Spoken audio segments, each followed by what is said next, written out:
if you have these symptoms of depression, but you still are functioning, or you're not in like significant distress, you technically don't have clinical depression.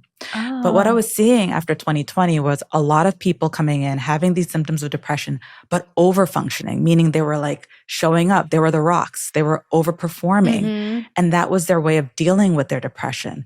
But there was no place for them in this Bible of psychiatry. So that led me to think, okay, I wonder how many people out there are experiencing this. And in my trauma research, when people want to avoid processing pain, what do? They busy themselves. They distract themselves.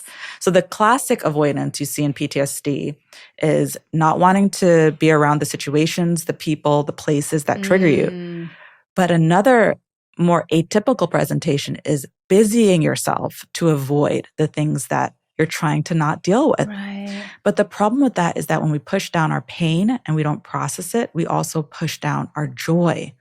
And that leads to something called Anhedonia, which is a lack of joy and pleasure in things that once lit us up. And I think it's such a common experience to feel like meh or blah. Like the feeling of blah, right? Yeah, checked out, not really feeling much. Yeah. Because we are so muted in terms of accessing joy these days. There's so many distractions, right?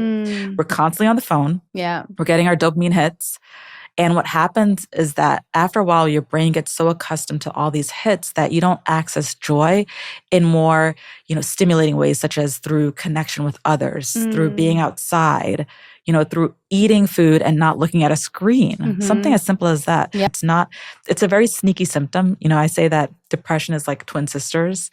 They're fraternal. They're not identical on the outside. So one is, weepy and crying and in bed, and the other sister is just muted, right? But who gets the attention? The one who's weepy. The one who's muted. At least they're not in crisis. But that's the mistake we're making in the healthcare industry, is that we're not really addressing, things like anhedonia. We have to address the lack of joy, not just be about like eradicating depression, but cultivating joy.